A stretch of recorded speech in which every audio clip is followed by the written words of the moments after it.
Jakie są według Ciebie takie najczęściej popełniane błędy, jeżeli chodzi o CV i portfolio? Czy według Ciebie obecna trudna sytuacja w branży to jest coś, co lepiej przeczekać i poszukać sobie innej pracy, czy jednak warto walczyć i próbować do tego game devu się dostać? Na stanowiska juniorskie już jest wymagane na przykład 2 lata czy rok doświadczenia takiego komercyjnego. To jak to jest? Warto kłamać, czy lepiej nie kłamać w CV?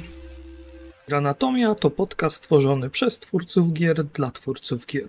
Powstaje on dzięki Waszemu wsparciu. Jeśli chcesz pomóc w jego rozwoju, zostań patronem na YouTube lub Patronite i dołącz do naszego serwera Discord. Dzień dobry, cześć i czołem. Witam w 21 odcinku Granatomii. Dzisiaj rozmawiamy z Patrykiem Suchem, który od ponad dekady pracuje w branży growej i aktualnie skupia się na rekrutowaniu ludzi. Jest lead rekruterem w 8bit. Wcześniej pracowałeś Patryk pracował w Rage Quit Games, również jako rekruter. Patryk, czy mógłbyś coś więcej o sobie powiedzieć? Jakoś się przedstawić naszym słuchaczom, widzom. Jasne. Hej Patryk w ogóle i cześć wszystkim. Tak jak powiedziałeś, ja też pracuję w game devie, już trochę od ponad dekady. Zaczynałem też trochę jako dziennikarz, pisząc na forum League of Legends.pl, które już dzisiaj nie istnieje tak naprawdę. Tam też pisałem artykuły dotyczące gry, też miałem okazję być na eventach typu EM gdzieś właśnie w Hanowerze czy w Polsce jako prasa. Potem już trafiłem do takiego dorosłego życia, więc trochę gdzieś mi się to wygasiło, ale koniec końców zawsze chciałem do game devu oczywiście wrócić, to była taka moja docelowa branża, więc jak tylko była taka możliwość, to zacząłem też najpierw w Keywordsach, później przeszedłem do Rage Quitów, gdzie właśnie postawiłem też właściwie cały taki proces rekrutacyjny i też zatrudniłem właściwie ponad 100 osób w przeciągu 18 miesięcy w firmie na bardzo różne stanowiska. No i koniec końców trafiłem do 8bitów, gdzie teraz już pracuję z różnymi studiami na całym świecie. No i tak się to dalej toczy. Ja tutaj muszę Cię zapytać o jedną rzecz, która mnie niesamowicie ciekawi. Czy to, że interesujesz się i zajmujesz się boksem w jakiś sposób pomogło Ci w pracy w rekrutacji w game devie? Wiesz co, boks jest takim zainteresowaniem, które przyszło jak już pracowałem jako rekruter, ale coś, co muszę powiedzieć na pewno, to bardzo dużo daje, jeżeli chodzi o takie wyczyszczenie głowy i po prostu też utrzymywanie oczywiście kondycji, no bo praca biurowa robi swoje, więc też żeby być na takich wyższych obrotach, no to jednak gdzieś ten sport już się tak dosyć zadomowił u mnie po prostu, że jest taką integralną częścią mojego życia, no i po prostu trafiło na boks, spodobało mi się, no i tak zostało. No super, no na pewno warto jest mieć jakąś odskocznię poza komputerem, pomijając to, że Polacy, szczególnie chyba w game devie, są pracocholikami. Czasem z wyboru, czasem nie z wyboru, więc zawsze warto mieć coś, co jest na poziomie dotknięcia trawy, tudzież pobiegania i pójścia do lasu, tudzież boksowania przedmiotów lub ludzi. Słuchaj, szczególnie wydaje mi się, że takie coś może być przydatne w kontekście ostatnich wydarzeń, które mamy w branży. I które są związane z póki co postępującym kryzysem, zwolnieniami w różnych częściach globu. Chciałem się Ciebie zapytać, jak zmieniła się branża przez pryzmat rekrutacji według Ciebie w ciągu kilku ostatnich lat? Bo zastanawiam się, czy ten kryzys również się tutaj w tym polu odbija. Wiesz co, myślę, że nie będzie zaskoczeniem, jak powiem, że wszyscy widzimy, że teraz jesteśmy trochę w dołku, jeżeli chodzi o taką branżę, czy całościowo o branżę.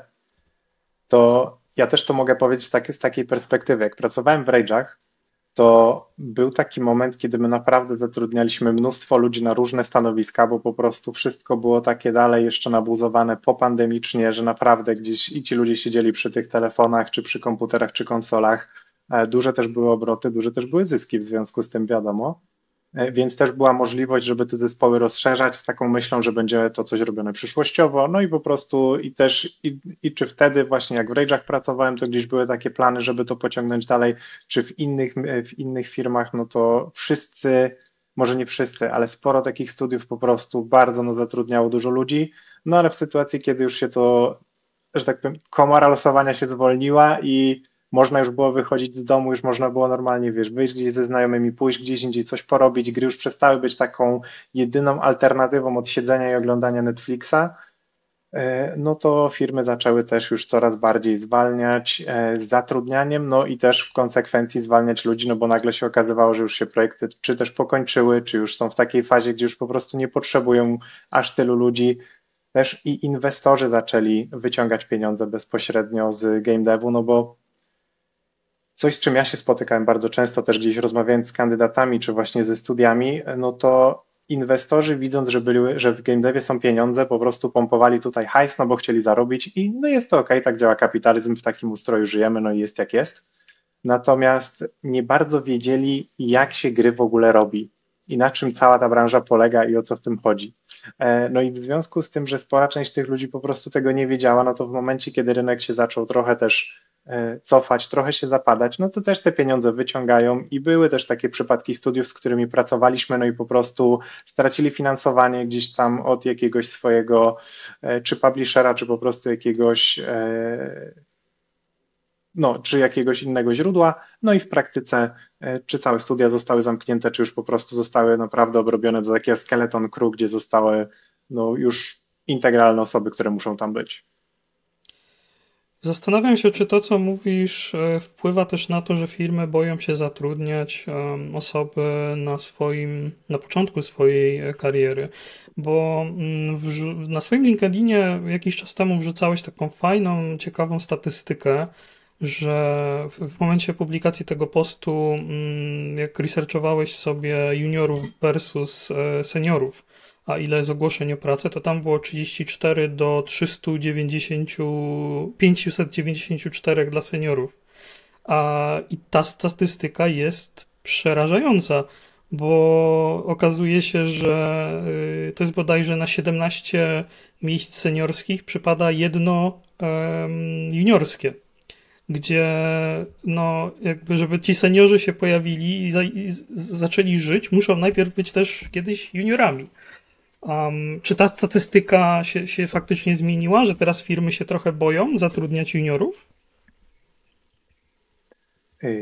Tak, jeżeli miałbym odpowiedzieć jednym słowem, to może nawet nie jest to tyle, co kwestia takiego strachu bezpośrednio przed zatrudnianiem juniorów, ale też trzeba, wiesz, to jest taki wątek, który warto sobie rozbić też na kilka takich pobocznych, bo pierwsza rzecz jest taka, co my rozumiemy przez juniora. Bo bardzo często jest teraz też tak, że jak sobie wchodzisz w te ogłoszenia, to widać tam, że na stanowiska juniorskie już jest wymagane na przykład 2 lata czy rok doświadczenia takiego komercyjnego. No i pytanie brzmi, czy to jest junior, czy nie. Bo jeszcze 2 lata temu powiedziałbym ci, że to już jest taki ktoś, kto podpada pod mida, no nie? Kto ma 2 lata doświadczenia. I raczej firmy też były skłonne patrzeć w taki sposób i też dawać stawki takim osobom właśnie z 2-letnim doświadczeniem. No dzisiaj to już wygląda zupełnie inaczej. Więc znowu warto, wiesz, to rozgraniczyć. No nie, czy entry level i junior to jest to samo, czy jednak jest to coś innego. Według mnie na ten moment to są zupełnie inne poziomy w ogóle wchodzenia do branży, że jednak na juniora firmy już wymagają jakiegoś konkretnego doświadczenia i czy to doświadczenie jest komercyjne, czy gdzieś to doświadczenie jest takie game jamowe ze swoich projektów, gdzieś jakichś takich, żeby pokazać, że ty cokolwiek robiłeś, to już znowu zależy od studia, ale bez doświadczenia na stanowisko juniorskie w tej chwili moim zdaniem szalenie ciężko jest się dostać. Co nie rozmawiam z ludźmi, którzy pracują już dłuższy czas w branży growej, to wszyscy zauważają jedną rzecz, że jakieś 10-12 lat temu, jak szukałeś pracy w game devie, to mogłeś umieć otworzyć Blendera, zrobić pączek z tutoriala i prawdopodobnie dostałeś pracę jako junior. W tym momencie wymagania na juniora to jest raczej takie właśnie, jak mówisz, midowe, czyli 2 lata doświadczenia najlepiej, albo jakieś bardzo dobre i jakościowe portfolio, które pozwala już nie tyle szkolić tego juniora, co żeby on wszedł i przygotowywał content do gry, żeby już na nim zarabiać. Czyli wydaje mi się, że trochę zmieniło się podejście do juniorów z inwestycji na pracownika, którego trzeba doszkolić. Powiedz mi, czy dużo osób spoza branży próbuje się dostać do game devu, bo wydaje mi się, że game dev dalej jest taki atrakcyjny, szczególnie dla osób, które nigdy w nim nie pracowały. Tak, to jest, zdarza się to zaskakująco często nadal.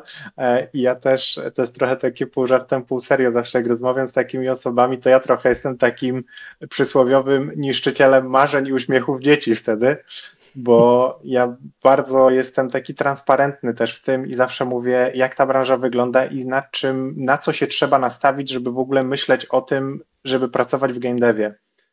I bardzo często jest tak, że osoby, które chcą gdzieś z zewnątrz przyjść do game devu, mają taki powód na zasadzie, bo ja zawsze lubiłem grać w gry i Mm, myślę, że się tu odnajdę. I to jest taki najczęstszy powód, który ja słyszę, że to jest taka branża, bo właśnie nie wiem, czy zawsze ktoś tam to lubił, gdzieś tam ma fajne wspomnienia z kolegami, bo grali w jakiś tytuł X i po prostu dobrze to wspomina. Albo po prostu ma taką potrzebę, żeby zmienić, nie wiem, z branży na przykład jakiejś takiej ciężko finansowej właśnie na coś takiego bardziej kreatywnego, bo ma taki moment w życiu, że chciałby po prostu porobić coś w takich obszarach. I rzecz, o której te osoby bardzo często zapominają albo w ogóle nie biorą jej pod uwagę, to jest to, że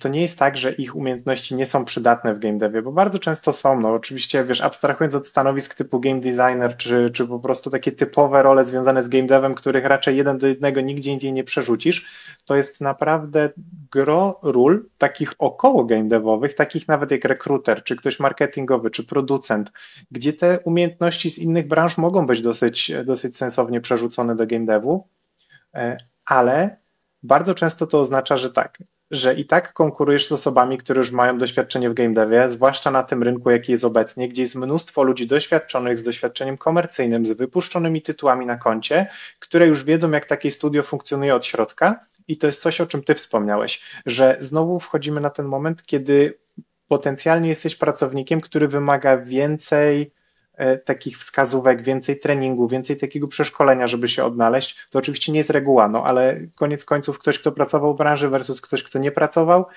teoretycznie przynajmniej jest w stanie się szybciej odnaleźć w nowym studiu. Więc to jest jedna rzecz. Druga rzecz jest taka, że często jak ktoś chce wejść do branży, to z jednej strony chce, ale z drugiej nie za bardzo ma co pokazać do tej pory, co zrobił samego, bo on ma przecież pracę na etat, rodzinę, jakieś inne rzeczy, więc on tak nie do końca się chce zajmować swoimi projektami po pracy. I mówimy tutaj już o osobach, które wiesz, też kilka lat czy kilkanaście już pracują gdzieś indziej, no nie? Które się chcą rzeczywiście przekwalifikować na game dev. No i w tym momencie jest problem jest taki, że jeżeli ty nie robisz tych rzeczy, no to już nawet nie jesteś konkurencją dla ludzi, którzy mają jakiekolwiek, wiesz, czy doświadczenie, czy jakieś inne portfolio, no bo odpadniesz z automatu. I mam taki na przykład case, to jest też taki przypadek jeszcze z Rage'ów, jak tam pracowałem.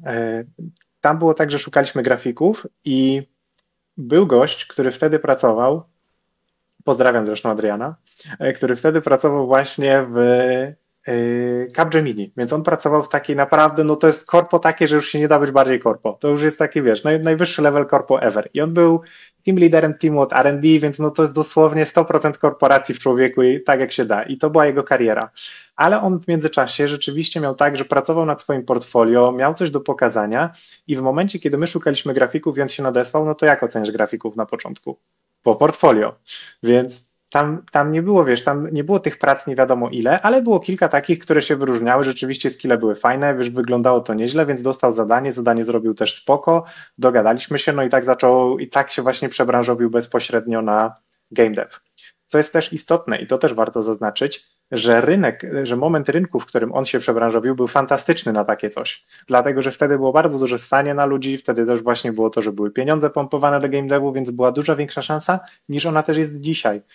I o tym też trzeba pamiętać, że my nie funkcjonujemy w próżni i nie jesteśmy, wiesz, oderwani od rynku, tylko rzeczywiście wygląda to tak, że trzeba brać pod uwagę te okoliczności, jakie są w tej chwili, no i też to, na co ty jesteś w stanie sobie życiowo pozwolić, bo praca w game devie bardzo często wiąże się z tym, że jeżeli chcesz wejść do niej, mając już kilkanaście lat w innej branży za sobą, czy kilka nawet, no że jednak te zarobki będą trochę mniejsze na początku, bo nawet jeżeli stanowisko jest równorzędne, no to koniec końców game dev nie płaci już super źle, ale nadal często płaci mniej niż IT, czy jakieś inne takie bardziej lukratywne branże w tej chwili. Tutaj mnie ciekawi jeszcze jedna kwestia, bo jeżeli sobie zestawię z jednej strony, załóżmy, że to jest poziom juniora. Juniora, który nie ma żadnego doświadczenia komercyjnego, nie wiem, co najwyżej zrywał gdzieś szparagi za granicą przez miesiąc, a z drugiej strony mam Mhm. gościa, który ma ten sam poziom wiedzy i umiejętności, co ten junior, ale za to ma na przykład 8 lat pracy branży w korpo. Załóżmy, że to jest korpo. To wtedy Mhm. która z tych osób ma jakby większe szanse? Bo z tego co słyszałem, to nie zawsze to doświadczenie zewnątrzbranżowe jest brane jako plus. Wiesz co, to zależy znowu. To jest taka standardowa odpowiedź tutaj, bo coś, o czym ty mówisz, to jest trochę takie, wiesz, porównywanie gruszek do jabłek, w tym sensie, że porównujemy dwie różne osoby z dwoma różnymi doświadczeniami i zależy to od tego, do jakiego zespołu my szukamy, kogo my szukamy konkretnie, jaką mamy kulturę w firmie, kogo nam na przykład brakuje pod kątem, nie wiem, właśnie diversity, bo rzeczywiście mamy tak, że już mamy, nie wiem, dużo osób takich starszych, więc fajnie byłoby rzeczywiście wziąć kogoś młodszego, żeby mieć jakąś nową perspektywę, nowy punkt widzenia, jakieś może nowe pomysły, ale może być w drugą stronę, że mamy team, który jest, wiesz, takim bardzo młodym teamem i fajnie, jeżeli przyjdzie ktoś, kto ma trochę więcej doświadczenia życiowego, po prostu tak, żeby, wiesz, żeby trochę urozmaicić to, co tam jest i też dać tą inną perspektywę. Więc dużo zależy też właśnie od miejsca, do którego my poszukujemy i ja bym nie powiedział, że jedna albo druga osoba ma, wiesz, jakieś większe szanse, bazując tylko i wyłącznie na tym, co oni prezentują swoim poziomem umiejętności, bo jeżeli umiejętności są ok i mają w porządku te portfolia i dla mnie, wiesz, widzę, że one są po prostu zrobione dobrze, każdy jest w stanie uzasadnić, czemu w ogóle chce pracować w tym game devie, czemu nie, bo to jest na przykład też istotny warunek dla mnie osobiście, że jeżeli ktoś chce się przebranżowić na game dev, to dla mnie jest ważne, żeby to było tak, że on chce pracować w game devie, a nie, że on chce wyjść ze swojej obecnej pracy.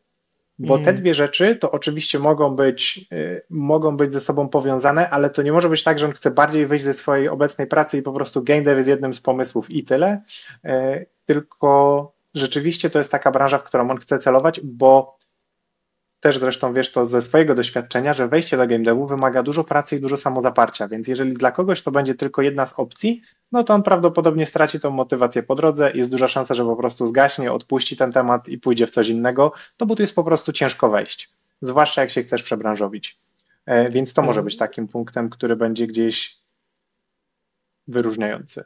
Wejścia potem zdarzyć się jeszcze z game devową ścianą, a według jednego z raportów dotyczących stanu mentalnego naszej branży sprzed kilku lat, średnio zmieniamy 3 prace na 5 lat. Ta statystyka była trochę dziwna, ale to jest mega często. I ludzie jak zaczynają, to często dostają też pracę w jakichś takich studiach, które na początek nie mają jakichś super standardów. Czasami tak jest. I zderzają się nagle z rzeczywistością potrzeby zmiany tej pracy potem i znowu dochodzi to szukanie, wysyłanie CV i tak dalej, i tak dalej. Natomiast poruszyłeś tutaj też jeden taki temat, który ja bym chciał rozwinąć troszeczkę, ale jak ludzie próbują się dostać do branży, to mają zbudowane w głowie jakiś obraz tego, jak wygląda praca w niej. Czy spotkałeś się z jakimiś takimi najczęściej powtarzającymi się mitami, które ludzie mają w głowach dotyczące pracy w game devie? Wiesz co, chyba najwięcej mitów albo takich przekonań na temat pracy to słyszę od ludzi, którzy raczej w ogóle nie za bardzo chcą pracować w game devie, tylko po prostu mają jakieś wyobrażenie, że to jest taka branża dla dzieciaków, że tam się tylko te gry robi i za co wam płacą w ogóle, jak to jest. I dopiero tłumaczenie, wiesz, że to jest branża, która przynosi większe dochody i ma większy obrót niż film i muzyka razem wzięte w ogóle globalnie. I tłumaczenie tego ludziom, jak wygląda ten rynek, to troszkę tam zmienia tą perspektywę, ale mam takie poczucie, że jeżeli ktoś już chce wejść do tego game devu, nawet jeżeli to jest pobudek typu, bo lubię grać w gry, to ma pewne wyobrażenie, jak to wygląda, no nie, że ludzie wiedzą, że to też jest taka praca, która jest ciężką pracą, bo to też się, wiesz, gdzieś tam słyszy, że raczej nie ma takiego przekonania, że to jest taki walk in the park przysłowiowy, że się tutaj, wiesz, niewiele dzieje, no nie, tylko nawet jak sobie też, wiesz, zerkniesz gdzieś po takiej literaturze, no nie, czy właśnie od Jasona Schreiera jakieś książki poczytasz sobie, jak tam zobaczysz, wiesz, to są źródła bardzo takie powszechnie dostępne i wystarczy, wiesz, przekartkować po prostu, żeby zobaczyć mniej więcej, jak to kiedyś było, no i to już ci da też jakiś obraz. tego, jak to mniej więcej może wyglądać. Nie musi, bo to oczywiście znowu studiu nierówne, ale tak. Ale to też dla takiej osoby jak ty może być w sumie, tak mi się wydaje, że to może być fajna informacja, jeżeli ktoś właśnie strzela takimi mitami, że game dev to jest super praca, mega przyjemna, nic w ogóle, zero crunchu, zawsze wypłaty na czas, zero zwolnień i tak dalej, i tak dalej. Bo wiesz, że ta osoba, jeśli mówi ci, że chciała robić gry od dziecka, a nie przeczytała żadnej wiadomości medialnej, ani książki, ani nic, to znaczy, że chyba jednak nie chce robić tych gier od dziecka. Tak, to jest też moje takie przekonanie i to jest też takie poparte trochę rozmowami właśnie z takimi ludźmi, że to jest taki moment, że często to się zdarza w momencie, kiedy ludzie mają takie poczucie, że chcą coś zmienić w życiu i gry są taką, wiesz, topową opcją, która może być dla nich fajna, ale nie do końca w ogóle wiedzą, czego się spodziewać, tylko po prostu mają takie przekonanie, że chcą je robić, bo zawsze się fajnie w nie grało. Dobrze im się kojarzą, nie?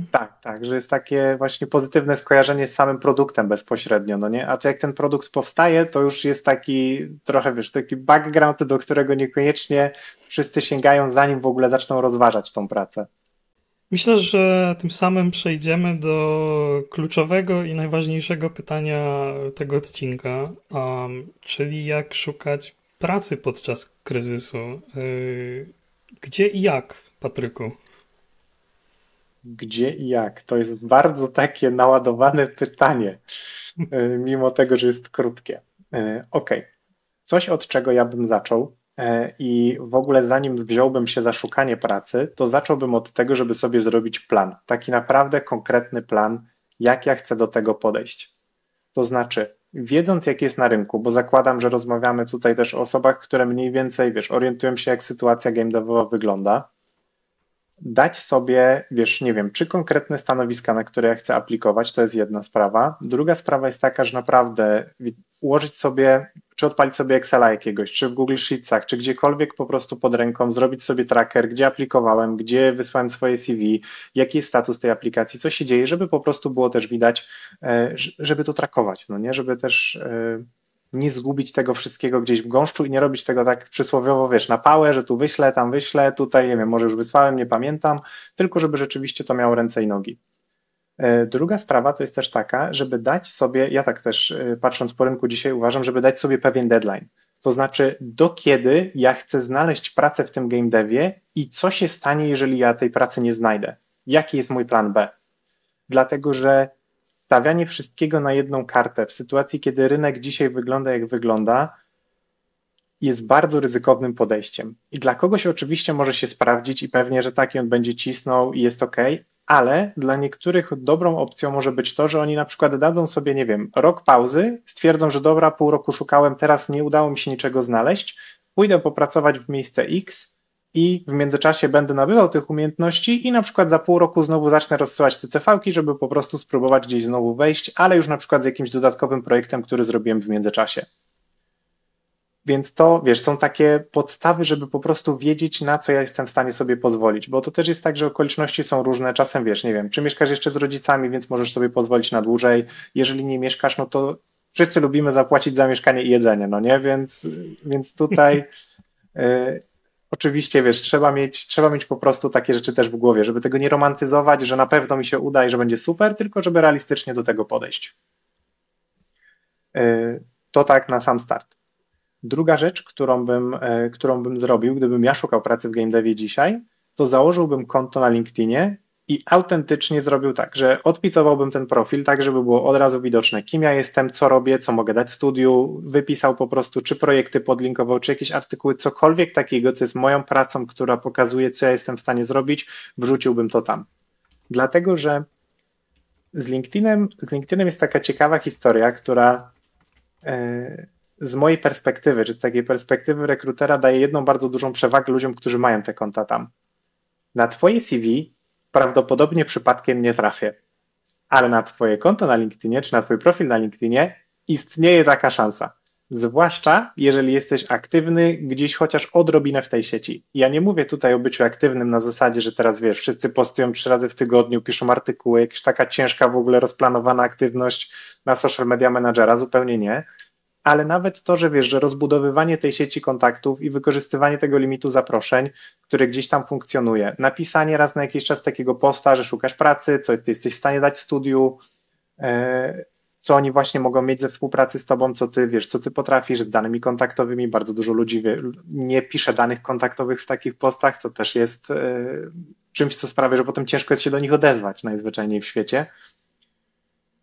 Więc to, wiesz, czy komentowanie właśnie na postach ludzi, których gdzieś tam śledzimy, którzy nas interesują, to jest taki bardzo low level wejścia, jeżeli chodzi o bycie widocznym w sieci, a z LinkedInem jest tak, że statystyki są bodajże takie, teraz tu wiesz, przywołuję z pamięci, że tylko 7% ludzi cokolwiek w ogóle tworzy na LinkedInie, więc wyróżnić się tam, żeby w ogóle ktoś cię, wiesz, pokojarzył od czasu do czasu i to nie musi być często, bo z szukaniem pracy jest tak, że potrzebujesz jednej osoby, która cię trafi, więc to jest taki bardzo wdzięczny produkt, że wiesz, że jest jedna rola do wypełnienia, więc jest tylko jedna osoba potrzebna. Więc jeżeli uda ci się, wiesz, trochę takich kontaktów gdzieś nawiązać i trochę to kultywować, no to wtedy rzeczywiście jesteś coraz bardziej widoczny i jest duża szansa, że jeżeli ktoś będzie szukał kogoś na LinkedInie albo będzie potrzebował kogoś i też będzie aktywny na LinkedInie, to może trafić na twój profil. Więc to jest taka rzecz, którą bym też gdzieś zrobił. W międzyczasie oczywiście tutaj standardowe takie rzeczy typu chodzenie, jeżeli jest możliwość na jakieś game jamy, żeby też networkować, poznawać ludzi z branży, tam też rozwijać te umiejętności. Jeżeli nie game jamy, to jakieś grupki takie, wiesz, w internecie po prostu, po Discordach, żeby faktycznie gdzieś robić jakieś projekty albo samodzielnie, albo z ludźmi wspólnie. Ja polecam trochę to miksować, też dlatego, że mi się osobiście zdarzało. Już kiedyś miałem taką sytuację, kiedy zatrudnialiśmy takiego senior programera i okazało się, że gość na przykład nie korzystał z Gita, bo on całe życie robił sam i on w ogóle nie miał pojęcia, jak się korzysta z takiego systemu i to był deal breaker, to było 3 miesiące i bajno, nie? W sensie, bo po prostu zespół nie mógł sobie pozwolić na to, żeby teraz szkolić kogoś w tym, jak się to obsługuje i ogarniać w ogóle, jak taka osoba ma współpracować z teamem. No i to była trochę taka rzecz, że wiesz, nikomu z nas nawet nie przyszło do głowy, żeby to sprawdzić na takim pułapie, no ale kurczę, no tak wyszło. No i już się też wtedy nauczyliśmy, że rzeczywiście trzeba sprawdzać, czy ludzie mają takie doświadczenie pracy w zespole, bo czasami potrzebujesz kogoś, kto faktycznie takie doświadczenie po prostu ma. Najczęściej takie osoby potrzebujesz.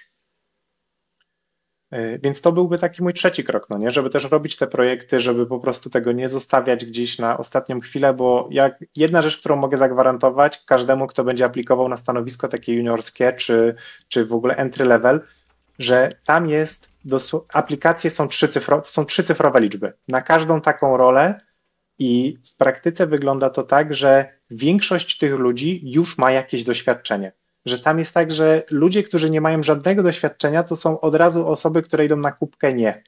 Bo nawet jeżeli będzie tak, że tylko 30% będzie miało doświadczenie, to i tak weźmiesz kogoś z tych 30%, no bo nie będziesz przecież się przekopywał teraz przez, wiesz, setkę aplikacji, bo potencjalnie ktoś bez doświadczenia może być dobry. No może, ale jest większa szansa, że ktoś z doświadczeniem jednak będzie bardziej w punkt. Sorry, że ci się tutaj wtrącę, ale jeżeli chodzi o doświadczenie, to masz na myśli komercyjne, czy po prostu nawet takie coś jak game jamy, czy jakieś własne projekty niekomercyjne też się do tego zaliczają, do tego grona? Bardzo dobrze, że się wtrąciłeś, bo warto to doprecyzować. Mam tutaj na myśli nawet takie projekty niekomercyjne, które jesteś w stanie pokazać bezpośrednio. Wiesz, tak po prostu fizycznie ty. I na przykład to też mogę taką anegdotkę tutaj wrzucić, że jedna z aplikacji, ja już nawet nie pamiętam imienia i nazwiska, ale zapamiętałem tą aplikację, bo kiedyś gość mi się nadesłał, który miał CV w formie takiej gry tekstowej. Dosłownie w sensie takiej paragrafówki, że on mi wysłał, wiesz, było tam CV, ale też, że jak chcesz się dowiedzieć więcej, kliknij tutaj, no i normalnie była paragrafówka tutaj z tym związana, no nie taka niewielka. Super, no nie, wiesz, w sensie, mówię, nie pamiętam już kto to był teraz, ale sam pomysł dla mnie był taki, że no mega fajne, bo to wiesz, i w klimacie gier, i pokazać, że wiesz, że jednak coś jesteś w stanie już zrobić, bo to automatycznie też pokazuje trochę skilla, że jednak jesteś w stanie taką prostą paragrafówkę zrobić. No i takie zainteresowanie też tematem, no nie, że jednak robisz coś takiego samodzielnie, a nie, że czekasz, aż ty będziesz miał pracę i dopiero wtedy się będziesz uczył. Także tak, no, to są takie rzeczy, które wiesz, gdzieś tam wyróżniają. A do wyróżnienia jeszcze przejdziemy na chwilkę, bo to jest w ogóle ciekawy temat. Natomiast jeszcze bym chciał tutaj wrócić na chwilę do tematu, gdzie tej pracy szukać, bo porozmawialiśmy o tym jak, ale jeszcze gdzie. Gdzie? To jest też bardzo dobre pytanie. Z szukaniem pracy, z miejscami do szukania pracy jest tak, że wiesz, takie najbardziej popularne oczywiście wszyscy gdzieś kojarzą. No w Polsce Skillshot na pewno, no bo to jest taki go-to job board. Ja jeszcze zawsze bardzo polecam szukanie, wiesz, po grupach w stylu właśnie Game Dev Polska Praca, wiesz, na tych Discordach, które gdzieś tam są, czy tych grupkach, które gdzieś się pojawiają. Jest sporo takich pomniejszych grupek, typowo wiesz, dla jakichś konkretnych społeczności właśnie, czy dla artystów, czy dla designerów i tam od czasu do czasu, bo ja też jestem na kilku takich Discordach, po prostu gdzieś tam wyłapuję czasem ludzi, ale czasem tam też ktoś potrzebuje po prostu kogoś, nie wiem, czy wiesz, na jakiś jeden moment do projektu, bo potrzebują, czy jakieś zlecenie, na zasadzie potrzebują paru asetów, żeby ktoś im zrobił, czy tam level ogarnął i to się zdarza. Tylko trzeba być widocznym oczywiście, czy się tam gdzieś, wiesz, podpiąć pod te grupki po prostu i, no i poszukać, no nie? Tam najzwyczajniej w świecie i tam je obserwować. Z rzeczy, które ja też jeszcze polecam, bo to jest coś, co ja wiem, że oczywiście też ludzie robią, ale często jest tak, że jak wchodzisz na stronę studia i oni mają taką zakładkę kariera, to tam bardzo często masz taką możliwość, że albo możesz zostawić swoje CV po prostu tak ogólnie do takiego wglądu, że ono wpada do bazy bez jakiejś konkretnej roli i ono sobie tam po prostu jest. I to jest jeden sposób oczywiście, który gdzieś tam troszkę też zwiększa twoje szanse, ale uczciwie mówiąc to nie jest jakiś taki gigantyczny game changer.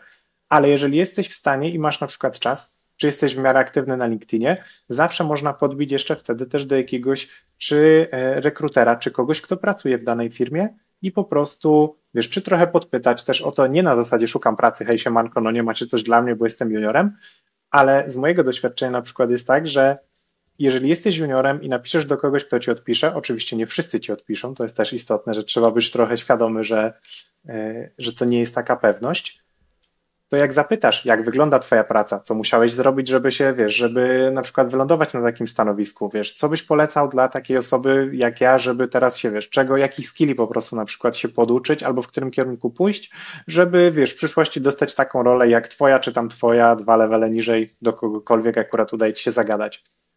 I ja wiem, że to brzmi trochę intimidating, wiesz, dla mnie to jest proste, bo ja to robię na co dzień. I ja rozumiem, że takie pisanie do ludzi randomowe bywa różnie i to może być różnie odbierane.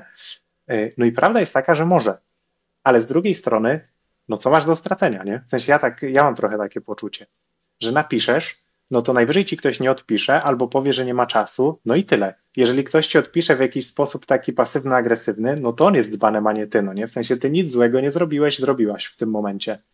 Więc troszkę takie, troszkę też trzeba mieć takie poczucie też w dzisiejszych czasach, że wiesz, żyjemy w czasach digitalowych, gdzie wszyscy albo bardzo dużo ludzi jednak mają te konta w internecie, te profile i trochę trzeba się traktować jak taki produkt, który gdzieś tam się, wiesz, wystawiasz na zewnątrz i trochę takiego marketingowego sznytu w siebie samego trzeba gdzieś wrzucać, bo dzięki temu po prostu jesteś bardziej widoczny i nie musisz być wybitny, ale czasem naprawdę wystarczy to, że ktoś cię po prostu skojarzy i napisze bezpośrednio do ciebie, no nie? To jest to, przez co my dzisiaj gadamy. No, tak naprawdę, wiesz, gdzieś tam przypomniało ci się o mnie, bo trafisz gdzieś na mojego posta na LinkedInie, potem gdzieś widziałeś, że była jakaś wiadomość sprzed paru lat, no i tak jesteśmy, no nie? Więc Tak, tutaj jest dobry przykład, że wysłanie wiadomości może prowadzić do rozmowy po 3 latach.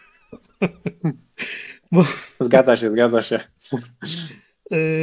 bo teraz tak, mamy jeszcze różne serwisy w stylu Skillshot, Glassdoor i tak dalej.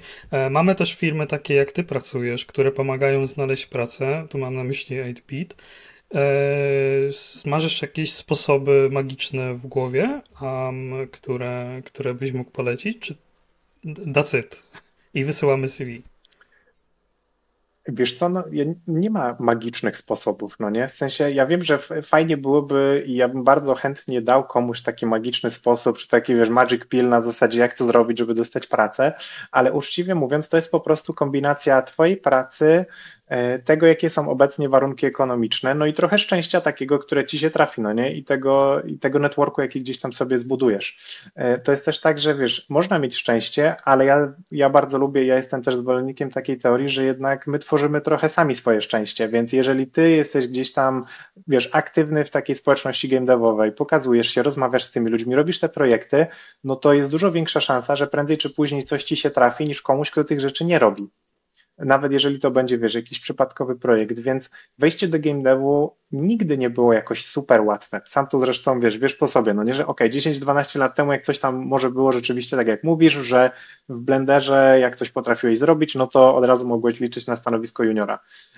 Za moich czasów, takich, kiedy ja tu pracuję, to nigdy nie było jakoś szalenie proste, oprócz stanowiska takich testerskich, rzeczywiście podstawowych, ale na wszystko inne i tak trzeba raczej już było coś tam pokazywać od siebie, no nie, że już mieć jakiś taki sznyt, że rzeczywiście coś już w tym kierunku robisz.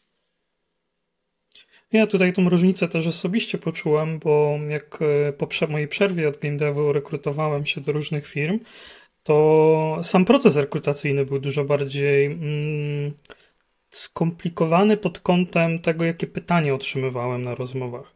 Bo te 8 czy 9 lat temu to było na zasadzie, to co, umiesz coś tam zrobić? No umiem. Nie, a teraz właśnie, teraz już było bardziej tak, te rozmowy były takie szczegółowe, nie? Pytanie o konkretne rzeczy, o proces, jaki pipeline, w jakim pipeline'ie pracuje, czy nie wiem, najpierw implementuję cutsceny, czy najpierw designuję level, czy to zazębiam, w którym momencie to zazębiam. Bardzo szczegółowe pytania, więc tą różnicę bardzo widać. Ale jak już porozmawialiśmy o tym, gdzie i jak, to mam takie pytanie, które mnie osobiście często trochę męczy, dlatego że ludzie wysyłają 2-3 CV do firm i czekają 5 miesięcy na to, że dostaną od nich pracę.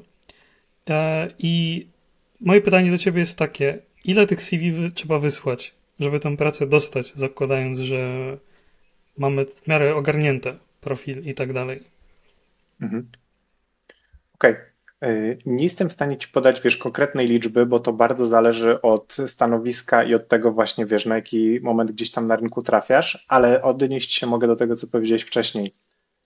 Jeżeli wysyłałeś 2 czy 3 CV i nawet może gdzieś tam były jakieś rozmowy już nagrane i ty czekasz teraz, aż coś się zadzieje, no to jest totalnie nie w tą stronę. W sensie, jeżeli szukasz pracy i chcesz dostać tą pracę w game devie, to dopóki nie masz podpisanej umowy, cały czas wysyłasz CV i chodzisz na rozmowy. W sensie, nawet jeżeli masz ofertę na stole, oferta może zostać wycofana, bo będzie hiring freeze, bo będzie cokolwiek takiego, że nagle się okaże, że po prostu, nie wiem, czy się inwestor wycofa, więc dopóki ty nie masz podpisanej umowy, że faktycznie, wiesz, wchodzisz do studia w ten i w ten konkretny dzień, dosłownie, no to szukasz cały czas pracy i wysyłasz na to, co cię interesuje. Chodzisz na te rozmowy oczywiście, ale coś właśnie, o czym ty wspomniałeś, to jest też coś, z czym ja się spotykam często od ludzi, którzy gdzieś tam dopiero wchodzą do game devu, czy właśnie próbują, że mają nagraną 1-2 rozmowy, jeszcze daj Boże, że ta rozmowa była fajna i ludzie byli mili i rzeczywiście była w takiej przyjaznej atmosferze i było wszystko ok, no to mają takie poczucie, że super, poszło dobrze, więc jest szansa, że gdzieś tą pracę dostanę, że się to zwiększyło, a to jest po prostu zwyczajna rozmowa i tak naprawdę wcale jeszcze nie jest nic powiedziane, że ty będziesz miał tą pracę albo nie, że tam jest jeszcze, wiesz, 5 na przykład innych kandydatów w kolejce, z którymi też będą rozmawiać i tak, no nie masz jeszcze potwierdzenia, że to już pójdzie w tym kierunku, no nie, że dobrze, że ci się podobało, super, ale szukasz dalej. Więc nie mam konkretnej liczby, ale jeżeli chodzi o samo takie wysyłanie też CV, to jest też takie coś a propos tych tipów, o których wcześniej powiedziałem, żeby sobie robić plan, żeby też sobie zrobić takie targety, 3 tygodniowe czy miesięczne i to nie muszą być targety tylko związane z wysyłaniem CV, no bo to też jest tak, że wiesz, nie wystawia się codziennie dodatkowe 15 ról, no nie na twoje stanowisko takie docelowe. Więc jeżeli na przykład nie ma, no to i masz, nie wiem, dajesz sobie target, że chcesz zaaplikować na 7 stanowisk w ciągu tygodnia i chcesz tam podesłać te CV-ki, ale pojawiły się tylko 4 nowe, no to zamiast wysyłać na 3 nowe, na 3 jakieś takie losowe, gdzie już wysyłałeś, czy jakieś inne, które ci nie pasują, to wejdź na LinkedIna i dodaj 3 osoby do sieci. Wiesz, jak wyślij zaproszenia, po prostu trochę sobie zmień sobie ten cel, ale zrób coś w tym kierunku, wiesz, jeszcze ten jeden krok dalej, żeby faktycznie utrzymać się trochę w tych ryzach takich twojego planowania i tego, co ty w ogóle chcesz zrobić, żeby tą pracę dostać, no nie, żeby nie było takiego pustego przebiegu. Bo uwaga, nie trzeba znać kogoś, żeby go dodać na LinkedInie. Tak jest. LinkedIn ma bardzo, bardzo fajną cechę taką, że to właśnie tam się nawiązuje też kontakty. I potem te osoby widzą właśnie twoje posty, więc tak jak tutaj Patryk wspominał, warto sobie odświeżać ten profil co jakiś czas. Czyli warto spamować trochę tymi CV, można powiedzieć. Jeżeli chodzi o spamowanie, to ja bym nie użył takiego słowa jak spamowanie tutaj tymi CV, tylko bardziej zrobiłbym to tak, że jeżeli na przykład aplikujesz na stanowisko typu level designer, bo to jest taka rola, która cię interesuje, ale potencjalnie mógłbyś też być, nie wiem, programistą, bo na przykład masz też takie skille i właściwie w tym też się dobrze odnajdujesz, co jest w ogóle fajnym combo, są swoją drogą, ale chciałbyś iść w ten level design, to przygotowujesz sobie CV pod taką, nazwijmy to, rodzinę, grupę stanowisk właśnie związanych z level designem i highlightujesz wszystkie takie umiejętności właśnie związane z level designem. No i tą CV-kę wysyłasz właśnie na stanowiska level designera. W sytuacji, kiedy chciałbyś na przykład albo dopuszczasz też stanowiska programisty, no to w tej sytuacji robisz sobie osobną wersję CV na stanowisko programisty i tą wersję wysyłasz na stanowiska programisty, bo też się w tym dobrze czujesz i oczywiście tutaj podkreślasz wtedy te umiejętności, które są związane bezpośrednio z programowaniem. I w ten sposób nie musisz przygotowywać wersji CV na każdą osobną rolę, na jaką aplikujesz, bo bardzo często jest tak, że te ogłoszenia, które my widzimy w necie, no to uczciwie mówiąc, to wiesz, to firmy bardzo często albo korzystają z jakichś poprzednich, które gdzieś tam miały, że nawet jak się coś trochę zmieniło w wymaganiach, to tak, no tam zmienią, nie wiem, 2 cyferki, 2 słowa i wrzucają to, co było. No i tak to po prostu wygląda, że one są bardzo takie ogólne, często jest tak, że jakbyś nazwę firmy usunął, no to właściwie mogłaby tam być inna firma i też by było ok, jeśli chodzi o wymagania, no bo wiesz, co to jest za wymaganie typu znajomość C++, nie? Albo doświadczenie w level designie, no to są takie, to jest tak ogólne, że już bardziej być nie może, więc w tej sytuacji po prostu mieć 2 wersje na różne grupy stanowisk i wysyłać właśnie na tą konkretną rolę, która cię tutaj interesuje. I to bym polecał zrobić. Nie, że spamować tym tak po kolei, tylko właśnie mieć to takie trochę bardziej snajperskie podejście.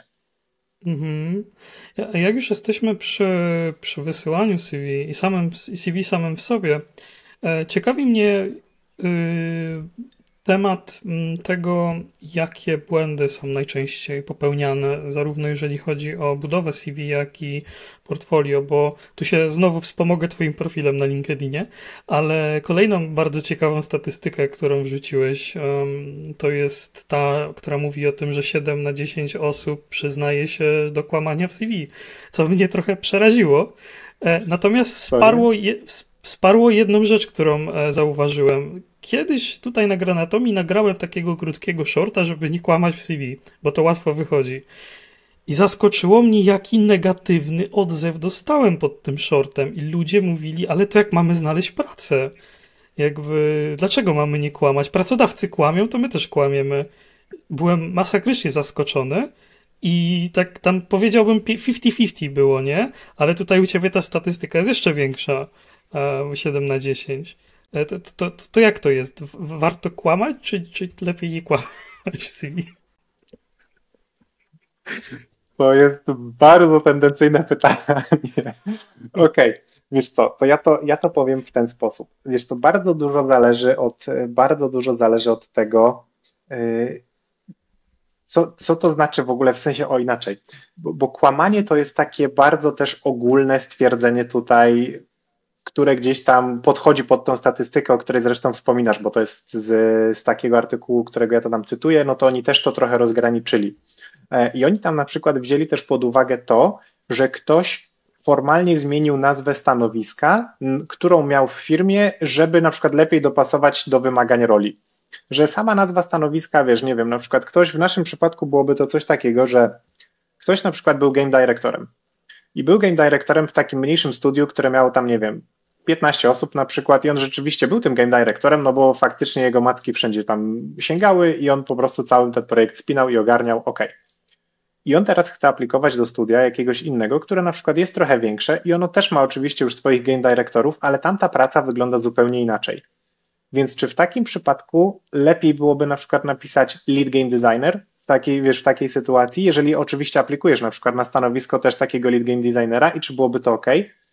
Kurczę, no ja mam takie poczucie, że tu jest ten moment, kiedy to jest w porządku, że to nie jest takie kłamstwo, o jakim mówimy, że zmyślasz statystyki, ale że po prostu zmieniasz tą nazwę stanowiska, dopasowując ją też trochę do oczekiwań firmy.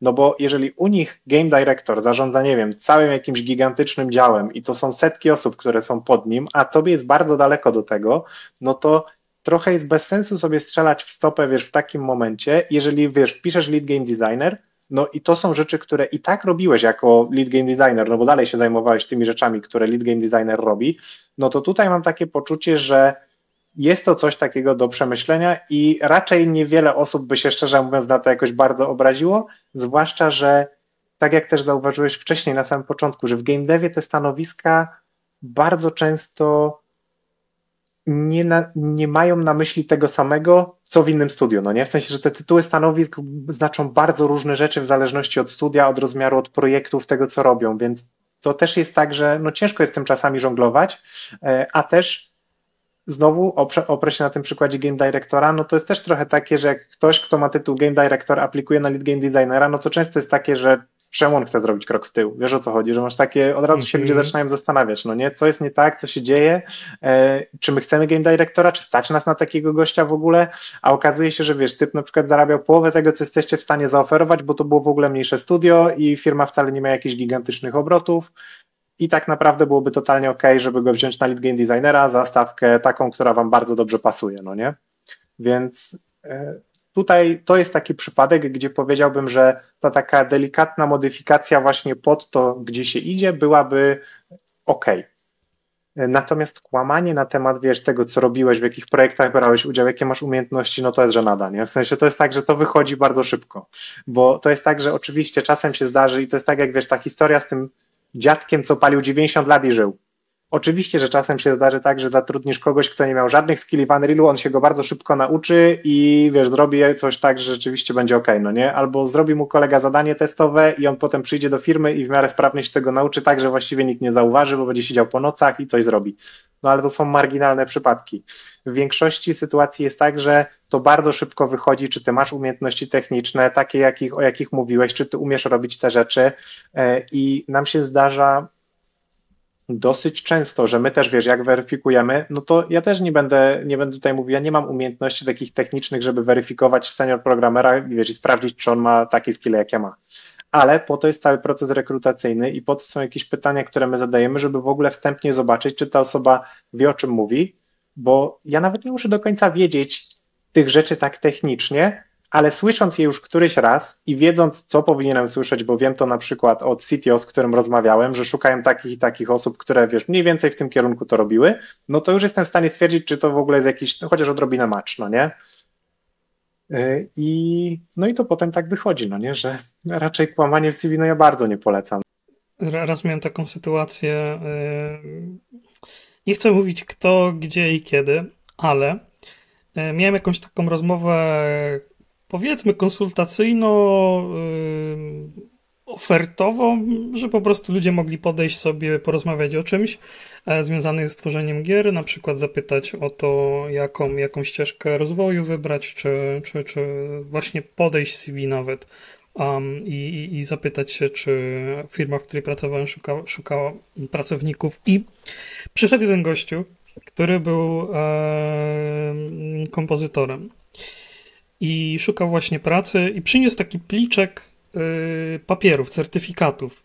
Tak je trochę rzucił na stół i zaczął tam dopytywać o to, jak szukać pracy i tak dalej. Ja widzę, pierwszy leży certyfikat z programu, w którym pracowałem. Akurat tak się stało, że przez krótki okres w moim życiu tworzyłem muzykę.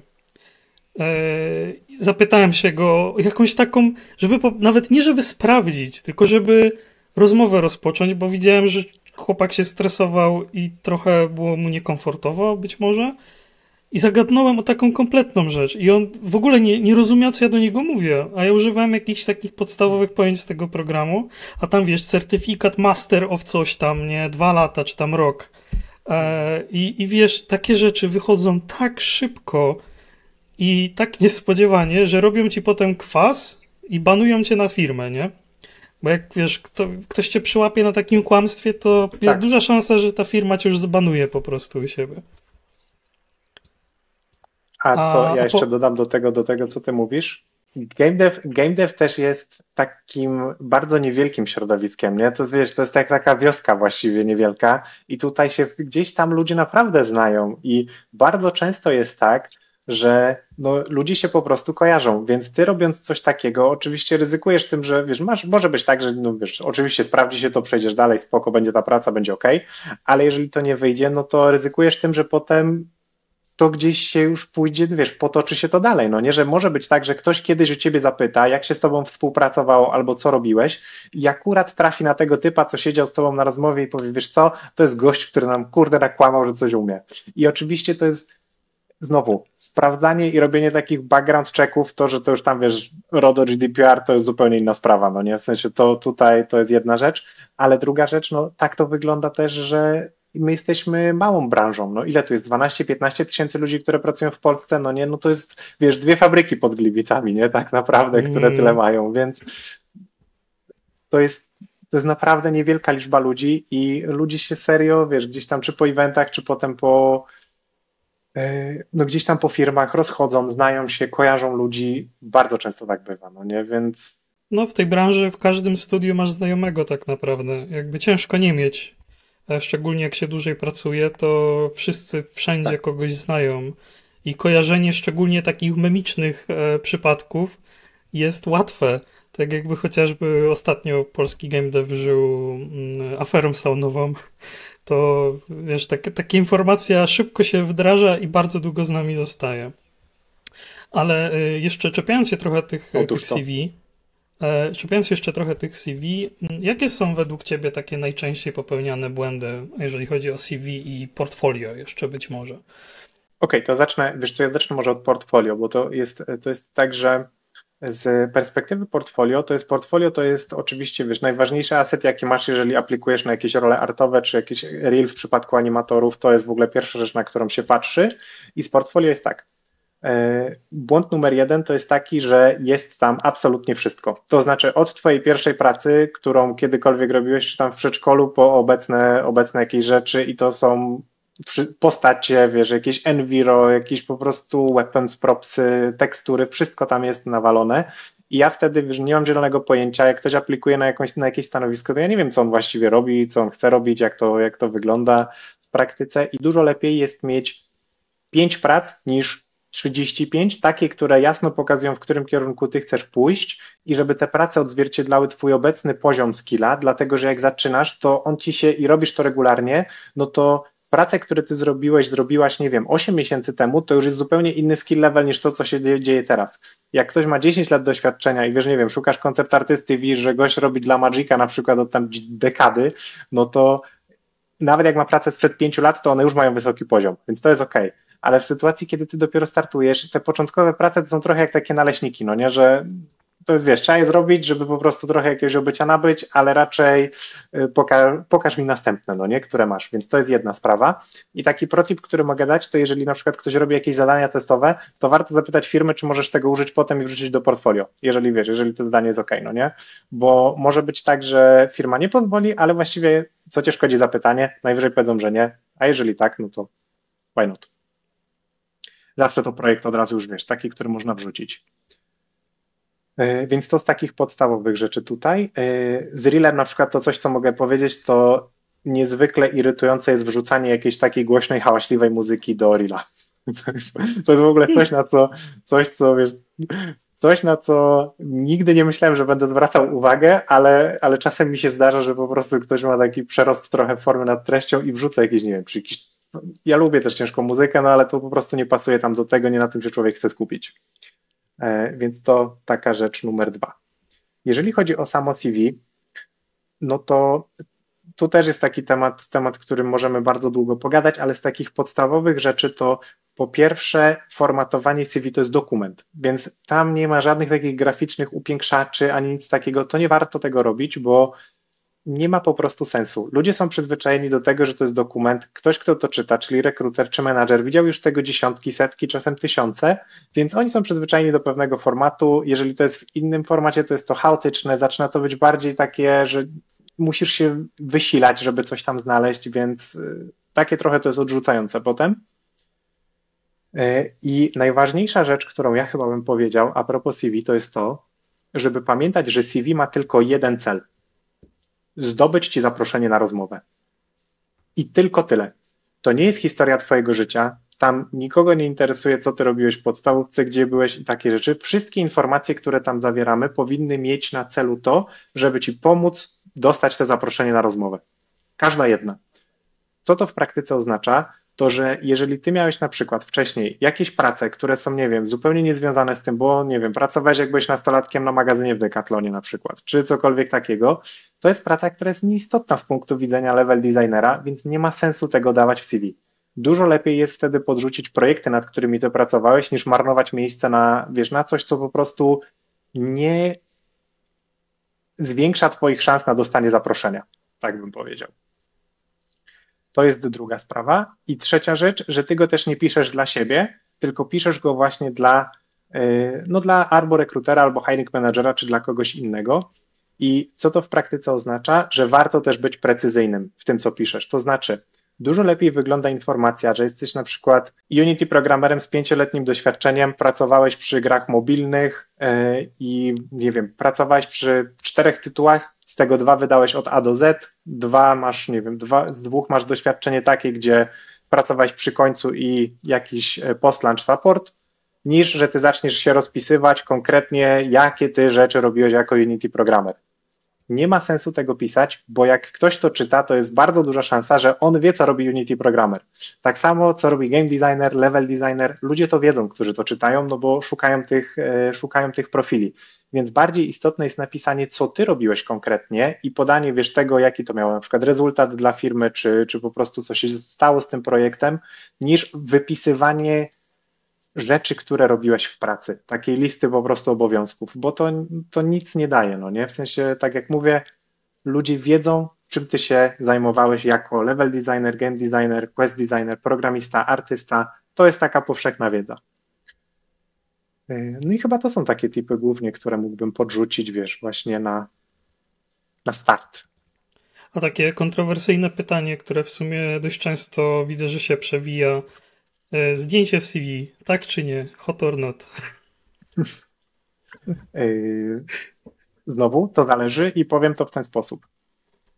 Normalnie te zdjęcie nie jest do niczego potrzebne, jeżeli CV jest ok zrobione. Jak ktoś bardzo chce, w Polsce można je oczywiście wrzucić, bo w Polsce nic tego nie zabrania. W sensie prawnie to nie jest w żaden sposób uregulowane, ale jeżeli już się decydujemy, żeby je wrzucać, to żeby to nie było selfie, żeby to nie było jakieś zdjęcie takie, wiesz, losowe z wakacji, a nic takiego, tylko jakieś, to nawet profesjonalne to nawet nie, ale jakieś półprofesjonalne, nie wiem, weź t-shirt, stań na białej ścianie, zrób se fotę i wiesz, poproś, nie wiem, mamę, tatę, dziewczynę, niech ci zrobią fotę smartfonem i użyj tego zdjęcia, a nie jakiegoś losowego, które gdzieś tam ci się w bibliotece przewija.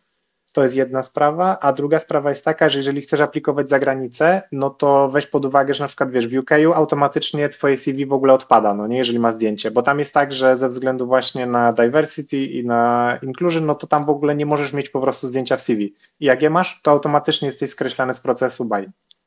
Więc są takie sytuacje, kiedy ja bym powiedział tak, że lepiej go nie mieć i lepiej mieć na przykład podlinkowany profil na LinkedInie i tam mieć zdjęcie, no bo to po to też jest, więc to w tym momencie od razu można sobie też przejść i zobaczyć, niż w samym CV.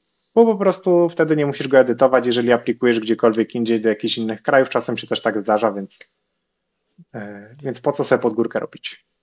Super, to jest bardzo też przydatna informacja, szczególnie, że ludzie przykładają jednak wagę do tego, jak zostaną ocenieni właśnie z uwagi na to, że jak wyglądają po prostu. Bo tutaj też mówiłeś wcześniej o tym, że CV powinniśmy traktować jako dokument i on ma bardzo konkretny cel. Natomiast wydaje mi się, że w dzisiejszych czasach, kiedy wszyscy próbują się wyróżnić, jest bardzo ciężko to zrobić.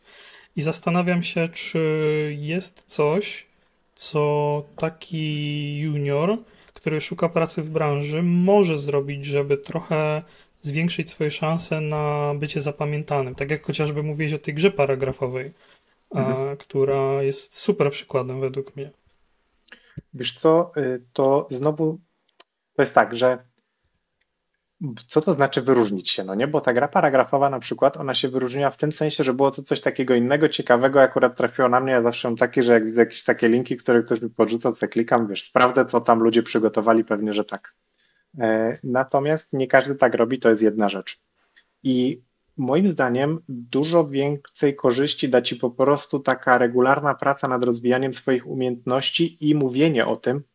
To jest kluczowe właśnie, wiesz, mówienie o tym na zewnątrz i pokazywanie, że ty robisz takie rzeczy, czy właśnie te wchodzenie w jakieś interakcje z ludźmi, czy na eventach, czy nawet w tej sieci, czy na LinkedInie i po prostu bycie widocznym, niż to, że ty będziesz teraz siedzieć następne 3 godziny nad tym, żeby jakoś, wiesz, nie wiem, wyjustować CV lepiej, albo zrobić lepszą czcionkę, albo cokolwiek takiego, że my już jesteśmy na takim etapie, że ludzie mniej więcej wiedzą, jak to robić. Dużo wiesz gdzieś na Digital Dragon, na przykład na Akademii, gdzie są te CV review, to dużo ludzi się też przewija, wiesz, takich, że ja potem widzę te CV i czasem jest tak, że ktoś przychodzi do mnie i on już ma super CV zrobione. I ja nawet tam siedzę i mam takie, że kurczę, no więcej ci za bardzo nie powiem, jeszcze ewentualnie wiesz parę jakichś tipów, ale ogólnie jest to naprawdę już niezły dokument i ja totalnie bym się odezwał, gdybym akurat szukał na taką rolę. Więc już jest ta świadomość gdzieś, że to jest istotne i w tym momencie, żeby się wyróżnić, no to już nie chodzi o to, żeby wiesz, mieć ten fajniejszy dokument, no nie? Oczywiście to pomaga, no wiadomo, że tak, bo znowu, jeżeli ktoś ma to zrobione na kolanie, no to automatycznie ta osoba po prostu będzie, wiesz, na kubkę nie dużo szybciej niż ktoś, kto ma ten dokument ogarnięty, gdzie nie ma błędów ortograficznych, gdzie po prostu chociaż trochę jest takiej uwagi temu poświęcone. Natomiast jak już jesteśmy w tej puli ludzi, no to w tym momencie wchodzimy raczej już na taki pułap, gdzie ta widoczność i trochę takie put yourself out there wchodzi, że zaczynasz mówić o tym, co ty robisz, czym się zajmujesz, trochę takiego właśnie, wiesz, traktowania siebie jako produkt i trochę takiego podejścia marketingowego do swojej osoby i do swoich umiejętności. Mam tutaj jeszcze jedno pytanie odnośnie CV. A może to nawet nie jest odnośnie CV, a bardziej doświadczenia. Bo game dev jest też trochę znany z tego, że najważniejsze w rekrutacji przeważnie jest portfolio. Portfolio i doświadczenie zawodowe. Natomiast mam wrażenie, że trochę się to zaczyna delikatnie zmieniać, jeżeli chodzi o edukację, bo otworzyło się dużo kierunków i często jak pojawiają się, na przykład jak otrzymujemy zgłoszenia na juniorów, to dużo osób już zaczyna mieć faktycznie wykształcenie kierunkowe na game design, czy level design, czy właśnie programowanie gier, czy grafikę w grach. I chciałem się ciebie zapytać, czy ta tendencja faktycznie się trochę zmienia, że teraz te studia warto mieć? Okej, ja na to odpowiem w ten sposób. Jeżeli chcesz robić gry, to rób gry. A w jaki sposób ty je będziesz robił, to już jest, wiesz, twoja sprawa. Jeżeli masz taką potrzebę, żeby pójść na studia, bo czujesz, że coś ci to da i masz taką możliwość i tam będziesz robił swoje projekty, będzie na to przestrzeń, myślę, że automatycznie jest też na to więcej przestrzeni ze względu na kierunek po prostu studiów, to okej. Ale to nie jest tak, że sam fakt posiadania tych studiów magicznie zwiększa twoje szanse versus ludzi, którzy tych studiów nie mają. Bo jak słusznie zauważyłeś, wiesz, nadal jest tak, że bardzo się liczy portfolio i to, czy ktoś pracował już przy jakichś projektach i co jest w stanie pokazać. To jest też tak, że mogę Ci dać też taki przykład, że jedna z firm, z którą gdzieś współpracowaliśmy, szukała designera, takiego wyspecjalizowanego dosyć rzeczywiście designera.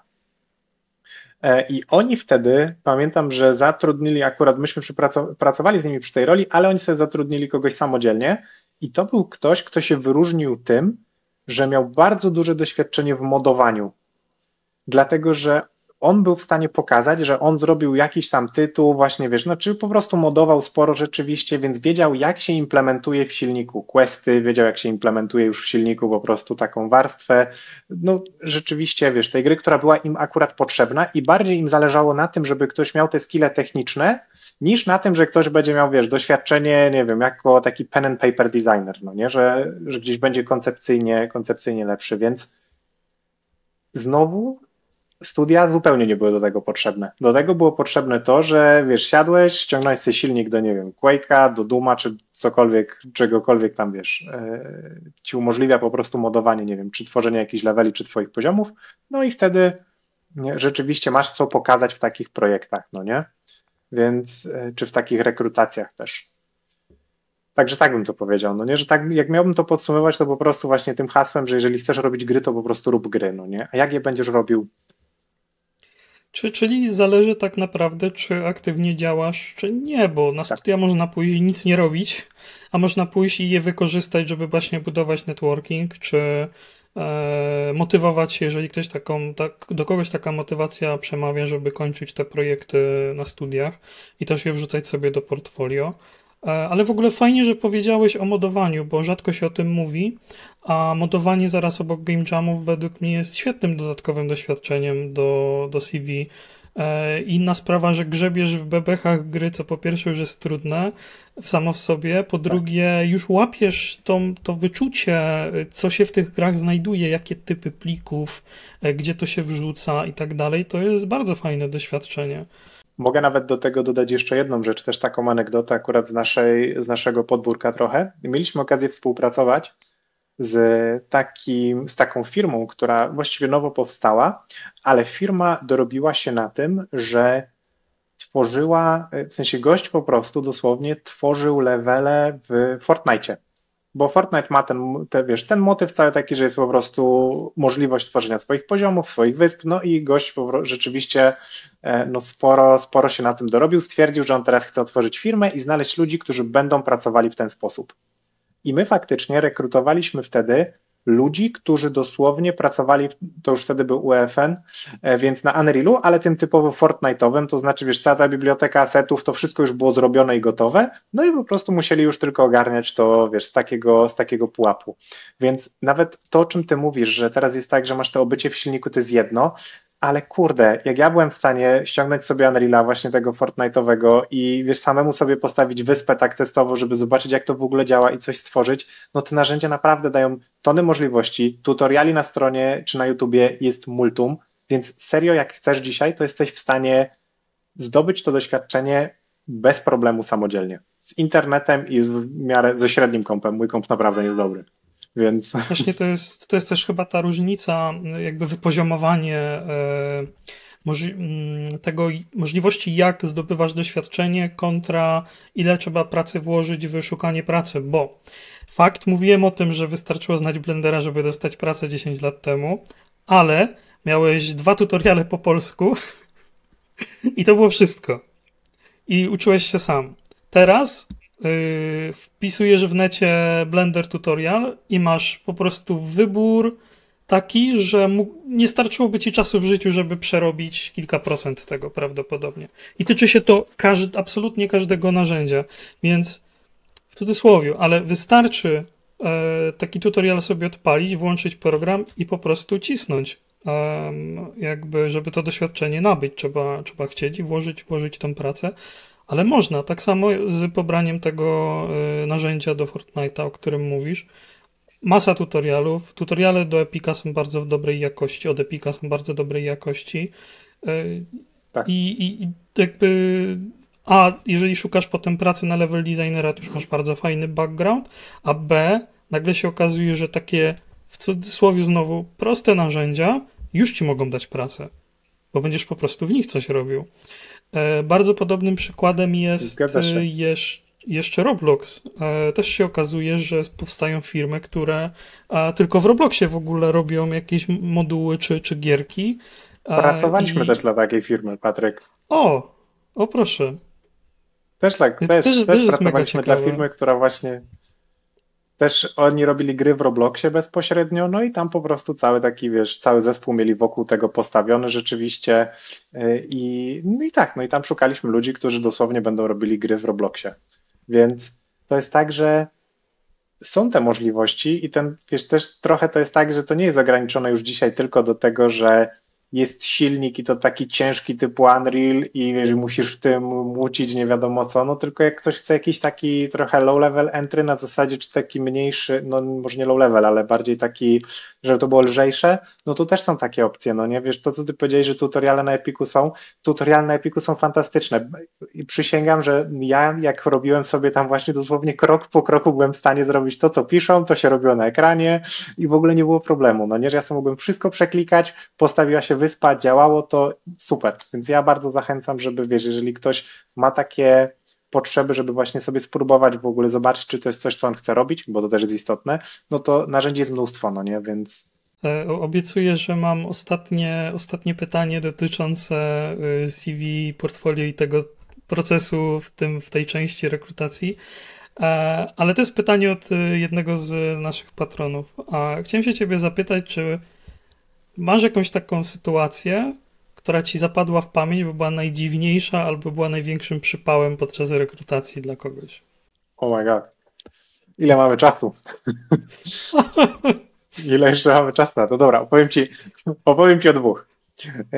To tak, miałem jedna sytuacja, jaką miałem kiedyś w trakcie procesu, była taka, że umówiłem się z gościem na kola, też taki bardzo wyspecjalizowany profil, programista, taki high level i gość wszedł na wideokola w koszulce z takim animowanym penisem dosłownie na całą koszulkę, a w tle, w background to były takie koty z laserami w oczach na pentagramach, w ogóle no taki hardcore, no nie? Więc ja tak patrzę na to, wiesz, no pogadałem z nim dosłownie 2-3 minuty, zapytałem go o to, czy tak wygląda to normalnie na co dzień u niego. Tak, że spoko, ja mówię, że dobra, okej, ale że nie chcę marnować w takim razie ani jego, ani mojego czasu, no bo ja go nie wyślę do klienta w takiej sytuacji, no nie? W Wow. sensie skille może mieć dobre i rozumiem, że komuś może to nie przeszkadzać i to jest okej totalnie, ale ja też wysyłając kogoś dalej, no to trochę to wiesz, rekomenduję tą osobę i podpisuję ją swoim nazwiskiem, no nie, więc pod tym bym się nie podpisał po prostu. No I damn. tak, to jest jedna sytuacja, a druga jest taka, nawet, o widzisz, nawet ci powiem dwie z jednego przykładu, bo to też jest, myślę, że to też może być wartościowe. Kiedyś nam klient odpalił kandydata po tym, że miał napisane na LinkedInie w takiej sekcji About Me jakiś taki sarkastyczny tekst w stronę rekruterów bodajże i po prostu klient na to spojrzał, powiedział, że jak jest coś takiego, to on nie chce z tym mieć do czynienia, a specjalista też dobry, wiesz, też taki high level, to była jedna sprawa.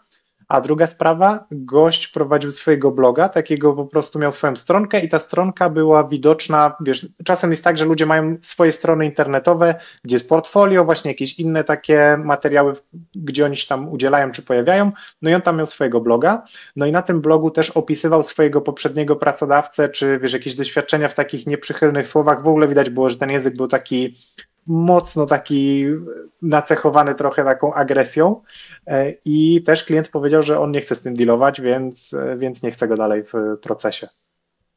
Ale to też jest ważna Także wszystko, informacja, co że gdzieś tam piszemy, właśnie, że trzeba uważać, co piszemy, nie? Bo te rzeczy zostają.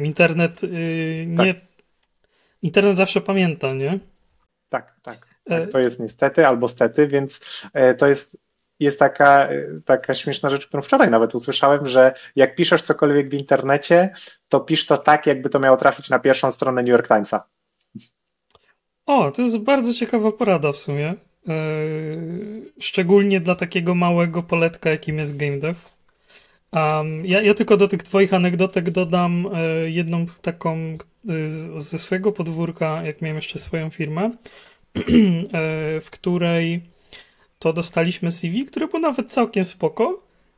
Dzwonimy pod numer telefonu i odbiera jakiś koleś, który nie wie o co chodzi. Kompletnie, zero pojęcia. No to pierwsza myśl, jakby pomylony numer telefonu, nie? Ale on się tam dopytuje, a o kogo chodzi? No i tam zrzuciliśmy imię czy nazwisko i się okazało, że to był jego kuzyn. Po prostu gościu skopiował sobie od kuzyna CV, szablon, nie zmienił danych kontaktowych i nam wysłał, tylko tam podmienił jakoś doświadczenie. A finalnie go zaprosiliśmy chyba na rozmowę, ale tam okazało się, że mu brakowało doświadczenia, bo to nie była jedyna rzecz, którą jakby sobie źle przepisał. Ale no takie coś też właśnie zapamiętałem sobie. Um, Słuchaj, Tak, tak. powiedz mi tak, powoli już zmierzając ku końcowi tego odcinka, bo już też trochę przebiliśmy godzinkę czasowo. Y, Czy według ciebie obecna trudna sytuacja w branży to jest coś, co lepiej przeczekać i nie wiem, poszukać sobie innej pracy, czy jednak warto walczyć i próbować do tego game devu się dostać? Myślę, że to jest trochę to, o czym mówiliśmy też na samym początku, to znaczy ja bym do tego podszedł dwutorowo i jeżeli szukałbym pracy dzisiaj w game devie, to miałbym deadline i plan B. Co jeżeli jej nie znajdę? Dlatego, że fajnie, ja bym wiesz, bardzo chętnie powiedział każdemu, że będzie łatwo i będzie przyjemnie i będzie super.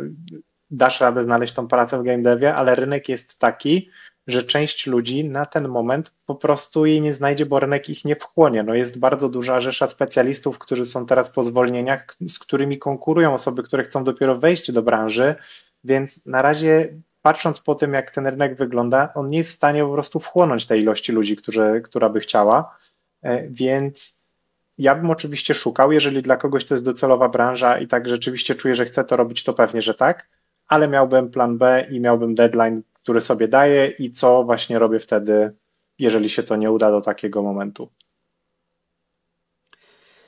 Myślę, że tymi słowami zakończymy ten odcinek. Patryk, bardzo Ci dziękuję, że mogłem z Tobą porozmawiać.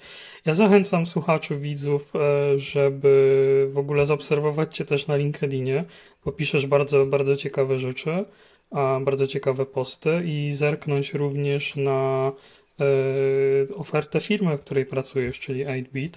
A tutaj dzięki uprzejmości waszej dostaliśmy też kod zniżkowy na jedną z waszych ofert, czyli review, takie holistyczne review CV i wgląd w ten proces rekrutacyjny, do czego zachęcam, jeżeli ktoś jest niepewny albo pierwszy raz podchodzi właśnie do szukania pracy. Tutaj kod zniżkowy podrzucę pod filmikiem.